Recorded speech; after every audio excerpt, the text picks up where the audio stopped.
Ер нь бол ингээд залуучууд хүүхдүүдийн амиа оролтын тэргүүлэх шалтгаан бол сэтгэл готрол, архаг сэтгэл готрлаа гэдэг судалгаа байгаа. Энэ бол ганцхан би хэлээгүй. Статистикийн газар, эрүүл мэндийн газраас судалгаа.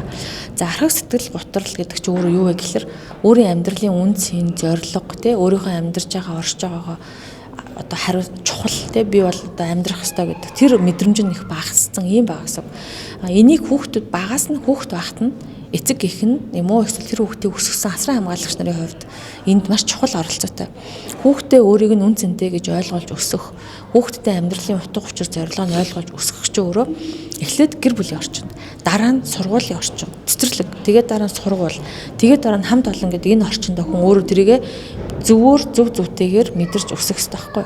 Тэгээд тэрийгэ өөрөө ойлгоод тэрнийхэн төлөө өөрийн гэсэн зорилготой ажил төрлөө хийдэг бас давхар хариуцлага өрөөд амьдардаг хэвээр. Тэгэхээр энэ хэсэг функцээр бид нар алдаа гаргасан. Ер нь бол бид нар одоо хүүхдүүдээ ингээд бүгд мөнгөний араас ажил төрлөө хийгээд маш олон хүмүүс гадаад явж ажил хийсэн. Хэрэг ингээд амиа одоо хорлсон ч юм уу энэ одоо гэмт хэрэгтээ одоо орооцолсон хүүхдүүд залуучуудын арын тоо баримтыг та нар судлаарай. Харах юм бол дандаа бага насандаа гэр бүлийн одоо өрөөсгөл гэр бүлд өссөн ээж аав нь ямар нэгэн байдлаар гадаадд яваад ирээгүй те эсвэл одоо гэр бүлийн ийм одоо хүчирхийлэгч зан үйлтэй гэр бүлд өссөн энэ орчин нь тухайн хүүхдүүдийг энэ зүйл рүү түлхэх хүчүүлээд байгаа байхгүй. Хүн болгон жишээлбэл ингээд ээж аав нь одоо ууж иддэг байлаа гэд хүн болгон тийм болно гэсэн үг биш л дээ. Гэхдээ ер нь л энэ л хүүхдэд нөлөөлдөг. Хүүхдийн өөртөө итгэл нөлөөлдөг. Хүүхдийн амьдралын зорилго, амьдралын үн цэнийн талаарх тэр баримжаа шүү дээ, тий. Амьдралын утга учирыг ойлгох баримжаанд нь эцэг гэхийн нөлөө аягүй чухал гэдэг байхгүй. Тийм. Тэгэхээр энэ дээр бол бид нар одоо заавал эргэж бас гарах хэрэгтэй. Тэгэхээр энэ арга гэрэх нөлөөлж яах гэж сая хүртэл бас нэг хүүхэд замарт яхад бол хүүхдээ авч явж ийж одоо хүүхдийг харах өнгөөс болоод хүүхдээ авч явжод хүүхэд интэгдэлж чинь тий. Энэ дээр таны хувьд бас нэг төрийн дээд байгууллагад ажиллаж байгаа хүмүүс, хуультай байгууллагад ажиллаж байгаа хүмүүс энэ дээр нь яг ямар арга хэмжээ авах хэрэгтэй юм бэ? Хүүхдүүд одоо харахгүйгээр эцэг их нь одоо ажиллах ямар боломж байна? Зөв.